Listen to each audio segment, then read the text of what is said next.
ಪ್ರಿಯ ವಿದ್ಯಾರ್ಥಿಗಳೇ, ಸ್ವಲ್ಪ ಇವತ್ತು ಕನ್ನಡ ವ್ಯಾಕರಣದಲ್ಲಿ ಕನ್ನಡ ಸಂಧಿಗಳು ನೋಡಿ. ಉದಾಹರಣೆ: ಒಂದು ಊರಲ್ಲಿ ಒಬ್ಬ ಜಿಪುಣ ವ್ಯಕ್ತಿ ಇದ್ದನು. ಅವನಿಗೆ ಹಣದ ಆಸೆ ಬಹಳ. ಅವನ ಬಳಿ ಒಂದು ಕೋಳಿ ಇತ್ತು. ಅದು ಚಿನ್ನದ ಮೊಟ್ಟೆ ಇಡುತ್ತಿತ್ತು. ಹಾಗಾಗಿ ಅವನು ಅದನ್ನು ಊರಾಚೆಗಿನ ಬೆಟ್ಟದ ಆವರಿಯ ಕೊಳದ ಬಳಿ ಬಚ್ಚಿಟ್ಟನು. ಅದು ದಿನವೊಂದಕ್ಕೆ ಒಂದೊಂದು ಮೊಟ್ಟೆಯಂತೆ 100 ಮೊಟ್ಟೆಗಳನ್ನು ಕೊಟ್ಟಿತು. ಆದರೂ ಅವನಿಗೆ ಆಸೆ. ಅದನ್ನು ಕೊಂದು ಬಿಟ್ಟರೆ ಅವನ ಹೊಟ್ಟೆಯೊಳಗೆ ತುಂಬ ಚಿನ್ನದ ಮೊಟ್ಟೆ ಸಿಗಬಹುದು ಎಂದುಕೊಂಡು ಒಂದು ದಿನ ಕೊಂದು ಬಿಟ್ಟನು. ಮುಂದೇನಾಯಿತು ಯೋಚಿಸಿ. ಇಲ್ಲಿ ನೋಡಿ, ಊರಲ್ಲಿ, ಮೊಟ್ಟೆ ಇಡು, ಬೆಟ್ಟದಾವರೆ ಮೊದಲಾದ ಪದವನ್ನು ಊರು ಅಲ್ಲಿ ಅಂತ ಬರಿಬೋದು. ಅದನ್ನು ಊರಲ್ಲಿ ಅಂತ ಬರೆದಿದ್ದಾರೆ. ಅದೇ ಥರ ಮೊಟ್ಟೆ ಇಡು ಎಂಬುದನ್ನು ಮೊಟ್ಟೆ ಪ್ಲಸ್ ಮೊಟ್ಟೆ ಇಡು ಅಂತ ಬರಿಬೋದು. ಇದನ್ನು ಜೋಡಿಸಿ ಮೊಟ್ಟೆ ಇಡು ಅಂತ ಬರೆದಿದ್ದಾರೆ. ಬೆಟ್ಟದಾವರೆ ಅಂತ ಬರೆದಿದ್ದಾರೆ. പക്ഷേ ಅದನ್ನು ಬೆಟ್ಟ ತಾವರೆ ಬೇರೆ ಬೇರೆ ಬರಿಬೋದು ಎಂದು ಓದಬಹುದಾದರೂ ನಾವು ಮಾತನಾಡುವಾಗ ಸುಲಭವಾಗಲು ಈ ಪದಗಳನ್ನು ಕೂಡಿಸಿ ಊರು ಅಲ್ಲಿ ಅಂತ ಬರೆಯದೆ ಊರಲ್ಲಿ, ಮೊಟ್ಟೆ ಇಡು ಅಂತ ಬರೆಯದೆ ಮೊಟ್ಟೆ ಇಡು, ಬೆಟ್ಟ ತಾವರೆ ಬೇರೆ ಬರೆಯದೆ ಬೆಟ್ಟದಾವರೆ, ಈ ಇತ್ಯಾದಿಗೆ ಓದ್ತೇವೆ. ಹೀಗಾಗಿ ಪದವನ್ನು ಎಡೆಬಿಡದೆ ಒಟ್ಟಿಗೆ ಕೂಡಿಸಿ ಓದುವುದಕ್ಕೆ ಅಥವಾ ಹೇಳುವುದಕ್ಕೆ ಏನಂತ ಕರೀತಾರೆ? ಸಂಧಿ ಎಂದು ಹೆಸರು. ಹೀಗೆ ಪದವನ್ನು ಎಡೆಬಿಡದೆ ಒಟ್ಟಿಗೆ ಕೂಡಿಸಿ ಓದುವುದಕ್ಕೆ ಹೇಳುವುದಕ್ಕೆ ಸಂಧಿ ಎಂದು ಕರೀತಾರೆ. ಈ ಪದವನ್ನು ಸೇರಿಸಿ ಹೇಳುವಾಗ ಆ ಪದಗಳಲ್ಲಿ ಇರುವ ಅಕ್ಷರಗಳಲ್ಲಿ ಒಂದು ಅಕ್ಷರ ಬಿಟ್ಟು ಹೋಗಬಹುದು, ಇಲ್ಲವೇ ಇರುವ ಅಕ್ಷರ ಜೊತೆ ಒಂದು ಅಕ್ಷರ ಹೊಸತಾಗಿ ಸೇರಿಕೊಳ್ಳಬಹುದು, ಅಥವಾ ಒಂದು ಅಕ್ಷರ ಬದಲಿಗೆ ಮತ್ತೊಂದು ಅಕ್ಷರ ಬರಬಹುದು. ಹೀಗೆ ಒಂದು ಪದವನ್ನು ಸೇರಿಸಿ ಬರೆಯುವಾಗ ಆ ಪದದಲ್ಲಿ ಇರುವ ಅಕ್ಷರಗಳಲ್ಲಿ ಒಂದು ಅಕ್ಷರ ಲೋಪವಾಗಬಹುದು, ಅಥವಾ ಅಕ್ಷರಗಳ ಜೊತೆಗೆ ಒಂದು ಅಕ್ಷರ ಹೊಸತಾಗಿ ಸೇರಿಕೊಳ್ಳಬಹುದು, ಅಥವಾ ಒಂದು ಅಕ್ಷರ ಬದಲಿಗೆ ಮತ್ತೊಂದು ಅಕ್ಷರ ಬರಬಹುದು. ಹೀಗೆ ಸಂಧಿಯಾಗುವ ಅಕ್ಷರಗಳು ಲೋಪವಾಗುವುದು, ಅಕ್ಷರ ಬಂದು ಸೇರುವುದು, ಅಥವಾ ಒಂದು ಅಕ್ಷರ ಬದಲಿಗೆ ಮತ್ತೊಂದು ಅಕ್ಷರ ಬಂದು ಸೇರುವುದಕ್ಕೆ ಸಂಧಿ ಕಾರ್ಯ ಎಂದು ಕರೀತಾರೆ. ಏನೆಂದು ಕರೀತಾರೆ? ಸಂಧಿ ಕಾರ್ಯ ಎಂದು ಕರೀತಾರೆ. ನೋಡಿ, ಎರಡು ಕನ್ನಡ ಶಬ್ದಗಳು ಅಥವಾ ಕನ್ನಡ ಸಂಸ್ಕೃತ ಶಬ್ದಗಳು ಸೇರಿದಾಗ ಪರಸ್ಪರ ಎದುರಾದ ಅಕ್ಷರಗಳ ನಡುವೆ ಸಂಧಿಯಾದರೆ ಕನ್ನಡ ಸಂಧಿ ಎಂದು ಕರೀತೀವಿ. ಎರಡು ಕನ್ನಡ ಶಬ್ದಗಳು ಮಾತ್ರ ಅಲ್ಲ, ಒಂದು ಕನ್ನಡ ಮತ್ತು ಒಂದು ಸಂಸ್ಕೃತ ಶಬ್ದಗಳು ಸೇರಿದರೂ ಆಗ್ಬೋದು. ಆಗ ಅದನ್ನು ಕನ್ನಡ ಸಂಧಿ ಎಂದು ಕರೀತಾರೆ. ಎರಡು ಕನ್ನಡ ಶಬ್ದಗಳು ಸೇರಿದರೂ ಕನ್ನಡ ಸಂಧಿ. ಅದೇ ಥರ ಒಂದು ಕನ್ನಡ ಮತ್ತು ಒಂದು ಸಂಸ್ಕೃತ ಶಬ್ದಗಳು ಸೇರಿದಾಗ ಕೂಡ ಅದೊಂದು ಕನ್ನಡ ಸಂಧಿಯಾಗಿ ಮಾರ್ಪಡುತ್ತದೆ. ನೋಡಿ, ಕನ್ನಡ ಸಂಧಿಗಳಲ್ಲಿ 3 ವಿಧ: ಒಂದು ಲೋಪ ಸಂಧಿ, ಒಂದು ಆಗಮ ಸಂಧಿ, ಒಂದು ಆದೇಶ ಸಂಧಿ. ಲೋಪ ಸಂಧಿ ಅಂತೇಳಿದರೆ ಸಂಧಿ ಆಗುವಾಗ ಅಕ್ಷರ ಲೋಪವಾದರೆ ಅದನ್ನು ಲೋಪ ಸಂಧಿ ಎಂದು ಕರೀತೇವೆ. ಇಲ್ಲಿ ನೋಡಿ, ಉದಾಹರಣೆ: ಊರು ಪ್ಲಸ್ ಅಲ್ಲಿ, ಊರಲ್ಲಿ. ಊರು, ಊ ಎಂಬ ಶಬ್ದ ಇಲ್ಲಿ ಲೋಪವಾಗಿದೆ, ಅಲ್ಲಿ, ಊರಲ್ಲಿ. ಅದೇ ಥರ ಆಗಮ ಸಂಧಿ. ಸಂಧಿಯಾಗುವಾಗ ಒಂದು ಅಕ್ಷರ ಹೊಸತಾಗಿ ಬಂದರೆ ಆಗಮ ಸಂಧಿ ಇಲ್ಲಿ ಲೋಪವಾಗುವುದಿಲ್ಲ, ಯಾವುದರ ಬದಲಿಗೆ ಬರುವುದಿಲ್ಲ, ಒಂದು ಎಕ್ಸ್ಟ್ರಾ ಬರ್ತದೆ. ಅದನ್ನು ಆಗಮ ಸಂಧಿ ಎಂದು ಕರಿತೇವೆ. ಮೊಟ್ಟೆ ಇಡು, ಮೊಟ್ಟೆ ಪ್ಲಸ್ ಇಡು, ಮೊಟ್ಟೆ ಇಡು. ಇಲ್ಲಿ ಈ ಉಂಟು, ಯಾ ಎಂಬ ಅಕ್ಷರ ಕೂಡ ಬಂದಿದೆ, ಅದನ್ನು ಆಗಮ ಸಂಧಿ, ಯಕಾರ ಆಗಮ ಸಂಧಿ ಎಂದು ಕರಿಬೋದು. ಆದೇಶ ಸಂಧಿ ಅಂತ ಹೇಳಿದರೆ ಸಂಧಿ ಆಗುವಾಗ ಒಂದು ಅಕ್ಷರ ಬದಲಿಗೆ ಮತ್ತೊಂದು ಅಕ್ಷರ ಬಂದರೆ ಅದು ಆದೇಶ ಸಂಧಿ. ಇಲ್ಲಿ ಯಾವುದು ಒಂದು ಅಕ್ಷರ ಬದಲಿಗೆ ಅದೇ ಅಕ್ಷರದಲ್ಲಿ ಬೇರೊಂದು ಅಕ್ಷರ ಬರ್ತದೆ.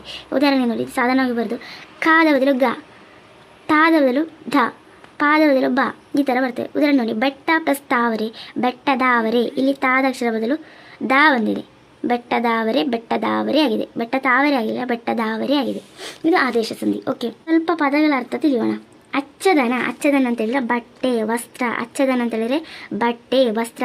ಪರ್ಣ ಅಂತ ಹೇಳಿದರೆ ಎಲೆ, ಪರ್ಣ, ಎಲೆ. ಗೋಣು, ಕುತ್ತಿಗೆ. ಪಿತೃ, ತಂದೆ. ವೀಳ್ಯ, ತಾಂಬೂಲ, ಎಲೆ ಅಡಿಕೆ. ಚವರ್ಣ ಅಗಿದು ತಿನ್ನುವ, ಚವರ್ಣ ಅಂತೇಳಿದರೆ ಅಗಿದು ತಿನ್ನುವುದು. ಶತಮಾನ ಅಂತೇಳಿದರೆ 100 ವರ್ಷ. ಕ್ರೋಮೋಸೋಮ್ ಅಂತೇಳಿದರೆ ವರ್ಣದಂತು. ರಾಂಚಿ ಅಂತೇಳಿದರೆ ಗುಂಪು. ವಿಪುಲ ಅಂತೇಳಿದರೆ ಹೆಚ್ಚು, ಜಾಸ್ತಿ. ಆರ್ದ್ರತೆ ಅಂತೇಳಿದರೆ ನೀರಿನಂಶ, ತೇವಾಂಶ. ಪಾಶ್ಚಾತ್ಯ ಅಂತೇಳಿದರೆ ಪಶ್ಚಿಮ ದೇಶ. ಕೀಸೆ, ಜೇಬು. ತಾಣ, ಜಾಗ, ಸ್ಥಳ. ಚಿಗರೆ ಅಂತೇಳಿದರೆ ಜಿಂಕೆ. ಅವಿತು ಅಂತೇಳಿದರೆ ಬಚ್ಚಿಟ್ಟುಕೊಳ್ಳು. ಕಣ್ಣು ಕಪ್ಪಡಿ ಅಂತೇಳಿದರೆ ಬಾವಲಿ. ಕಣ್ಣು ಕಪ್ಪಡಿ ಅಂತೇಳಿದರೆ ಮಕ್ಕಳೇ ಬಾವಲಿ. ವಿಧಾಯಕ, ರಚನಾತ್ಮಕ. ಸ್ವಲ್ಪ ವಚನಕಾರರ ಬಗ್ಗೆ ತಿಳಿಯೋಣ. ಫಸ್ಟ್, ಜೇಡರ ದಾಸಿಮಯ್ಯ. ಅವರು 11ನೇ ಶತಮಾನದ ಹಿರಿಯ ಶಿವಶರಣ. ಎಲ್ಲಿಯ ಶತಮಾನದವರು? 11ನೇ ಶತಮಾನದಲ್ಲಿದ್ದ ಹಿರಿಯ ಶಿವಶರಣ. ಯಾದಗಿರಿ ಸನಿಹದ ಮುದನೂರಿನವರು. ದಾಸಿಮಯ್ಯ ಪ್ರಥಮ ವಚನಕಾರರೆಂದೇ ಮಾನ್ಯರಾಗಿದ್ದಾರೆ. ಪ್ರಥಮ ವಚನಕಾರರು ಯಾರು? ಜೇಡರ ದಾಸಿಮಯ್ಯ. ಇವರ ರಾಮನಾಥ ಎಂಬುದು ಅಂಕಿತನಾಮ. ಜೇಡರ ದಾಸಿಮಯ್ಯರ ಅಂಕಿತನಾಮ ರಾಮನಾಥ. ಇವರು ಪ್ರಥಮ ವಚನಕಾರರು. ಇವರು ಯಾದಗಿರಿ ಸನಿಹದ ಮುದನೂರಿನಲ್ಲಿ ಜನಿಸಿದ್ದಾರೆ. ಇವರದ್ದು 150 ವಚನಗಳು ದೊರೆತಿವೆ. ಎಷ್ಟು ವಚನಗಳು ದೊರೆತಿವೆ? 150 ವಚನಗಳು ದೊರೆತಿವೆ.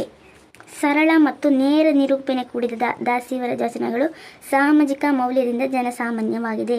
ಯಾವುದರಿಂದ? ಸಾಮಾಜಿಕ ಮೌಲ್ಯದಿಂದ ಜನಸಾಮಾನ್ಯವಾಗಿದೆ. ಮಡಿವಾಳ ಮಾಚಯ್ಯ ಅವರ ವಚನಗಳ ಬಗ್ಗೆ ತಿಳಿಯೋಣ. ಮಡಿವಾಳ ಮಾಚಯ್ಯವರು 12ನೇ ಶತಮಾನದ ಪ್ರಮುಖ ವಚನಕಾರರಲ್ಲಿ ಒಬ್ಬರು. 11ನೇ ಶತಮಾನದವರು ಜೇಡ್ರ ದಾಸಿಮಯ್ಯ, ಇವರು 12ನೇ ಶತಮಾನದವರು. ಮಡಿವಾಳ ಮಾಚಯ್ಯ ವಚನಕಾರ ವಿಜಯಪುರ ಜಿಲ್ಲೆಯ ಇಪ್ಪಗಿರಿಯಲ್ಲಿ ಜನಿಸಿದ್ದಾರೆ. ಇಲ್ಲಿ ವಿಜಯಪುರ ಜಿಲ್ಲೆಯ ಇಪ್ಪರಗಿಯಲ್ಲಿ ಜನಿಸಿದ್ದಾರೆ. ಇವರು ಬಸವಣ್ಣರ ಕೀರ್ತಿ ಕೇಳಿ ಹೊಸ ಧರ್ಮಕ್ಕೆ ಆಕರ್ಷಣೆಗೊಂಡು ಕಲ್ಯಾಣಕ್ಕೆ ಹೋದವರಲ್ಲಿ ಮೊದಲಿಗರು. ಬಸವಣ್ಣರ ಕೀರ್ತಿ, ಯಾರ ಕೀರ್ತಿ? ಬಸವಣ್ಣರ ಕೀರ್ತಿ ಕೇಳಿ ಹೊಸ ಧರ್ಮಕ್ಕೆ ಆಕರ್ಷಣೆಗೊಂಡು ಕಲ್ಯಾಣಕ್ಕೆ ಹೋದವರಲ್ಲಿ ಮೊದಲಿಗರು ಯಾರು? ಮಡಿವಾಳ ಮಾಚಯ್ಯರವರು. ಇವರ ವಚನಾಂಕಿತ ನಾಮ ಕಲಿದೇವರ ದೇವ. ಮಡಿವಾಳ ಮಾಚಯ್ಯರವರ ಅಂಕಿತ ನಾಮ ಕಲಿದೇವರ ದೇವ. ಓಕೆ. ಶಿವಭಕ್ತರ ಅನೇಕರ ಸತ್ಯ ಪರೀಕ್ಷಣೆಗಳಿಂದ ಪರಿಶುದ್ಧರಾಗಿದ್ದಾರೆ.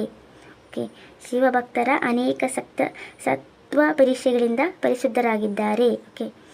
ನೆಕ್ಸ್ಟ್ ಮುಕ್ತಾಯಕ್ಕರವರು 12ನೇ ಶತಮಾನದವರು. ಮುಕ್ತಾಯಕ್ಕರ ಜನ್ಮಸ್ಥಳ ಲಕ್ಕುಂಡಿ ಸಮಯ ಬಂದಿದೆ. ಮುಕ್ತಾಯಕ್ಕರವರ ಜನ್ಮಸ್ಥಳ ಲಕ್ಕುಂಡಿ. ಓಕೆ. ಇವರ ಅಂಕಿತ ನಾಮ ಅಜಗಣ್ಣ. ಎಕ್ಸಾಮ್ಗೆ ಬಂದದ್ದು ಅಜಗಣ್ಣ. ಮುಕ್ತಾಯಕ್ಕರವರ ಅಂಕಿತ ನಾಮ ಅಜಗಣ್ಣ. ಅಂಕಿತರವರು. ಓಕೆ. ಇವರು ಆಧ್ಯಾತ್ಮ ಸಾಧನೆಯ ಗುಪ್ತ ಭಕ್ತ ಅಜಗಣ್ಣರವರು ಮುಕ್ತಾಯಕ್ಕರವರ ಸಹೋದರ ಮತ್ತು ಗುರು. ಗುಪ್ತ ಭಕ್ತ ಅಜಗಣ್ಣರವರು ಮುಕ್ತಾಯಕ್ಕರ ಸಹೋದರ ಮತ್ತು ಗುರು. ಮುಕ್ತಾಯಕ್ಕರ ಸಹೋದರ ಮತ್ತು ಗುರು ಯಾರು? ಗುಪ್ತ ಭಕ್ತ ಅಜಗಣ್ಣ. ಓಕೆ. ನೆಕ್ಸ್ಟ್ ಸತ್ಯಕ್ಕರವರ ವಚನಕಾರರ ಬಗ್ಗೆ ತಿಳಿಯೋಣ. ಸತ್ಯಕ್ಕರವರು 12ನೇ ಶತಮಾನದವರು. ಶಿವಮೊಗ್ಗ ಜಿಲ್ಲೆಯ ಶಿರಾಳಗೊಪ್ಪ ಸಮೀಪದ ಹಿರೇಜಂಬೂರು. ಶಿವಮೊಗ್ಗ ಜಿಲ್ಲೆಯ ಶಿರಾಳಗೊಪ್ಪ ಸಮೀಪದ ಹಿರೇಜಂಬೂರು ಸತ್ಯಕ್ಕರವರ ಜನ್ಮಸ್ಥಳ. ಶಿವನಿಲ್ಲದೆ ಅನ್ಯ ದೈವದ ಪೂಜಿಸೆ, ಶಿವ ಶಬ್ದವಲ್ಲದೆ ಅನ್ಯ ದೇವರ ಶಬ್ದ ಕೇಳೆ ಎಂಬ ಪ್ರತಿಜ್ಞೆ ಅವರದ್ದಾಗಿತ್ತು. ಹೀಗೆ ಮಕ್ಕಳೇ, ಶಿವನಲ್ಲದೆ ಅನ್ಯ ದೈವದ ಪೂಜಿಸೆ, ಶಿವ ಶಬ್ದವಲ್ಲದೆ ಅನ್ಯ ದೈವದ ಶಬ್ದವ ಕೇಳೆ ಎಂಬ ಪ್ರತಿಜ್ಞೆ ಯಾರ್ದು? ಸತ್ಯಕ್ಕರವರ ಪ್ರತಿಜ್ಞೆ. ಅವರ ಅಂಕಿತ ನಾಮ ಶಂಭುಜೇಕೇಶ್ವರ. ಯಾರ ಅಂಕಿತ ನಾಮ? ಸತ್ಯಕ್ಕರವರ ಅಂಕಿತ ನಾಮ. ಇವರು ಶಿವಮೊಗ್ಗ ಜಿಲ್ಲೆಯ ಶಿರಾಳಗೊಪ್ಪ ಸಮೀಪದ ಹಿರೇಜಂಬೂರಲ್ಲಿ ಜನಿಸಿದ್ದಾರೆ. ಇದು ಎಕ್ಸಾಮ್ಗೆ ಬರುವುದು. ಶಿವನಲ್ಲದೆ ಅನ್ಯ ದೈವದ ಪೂಜಿಸೆ, ಶಿವ ಶಬ್ದವಲ್ಲದೆ ಅನ್ಯ ದೈವ ಶಬ್ದವ ಕೇಳೆ ಎಂಬ ಪ್ರತಿಜ್ಞೆ ಯಾರ್ದು? ಸತ್ಯಕ್ಕರವರ ಪ್ರತಿಜ್ಞೆ.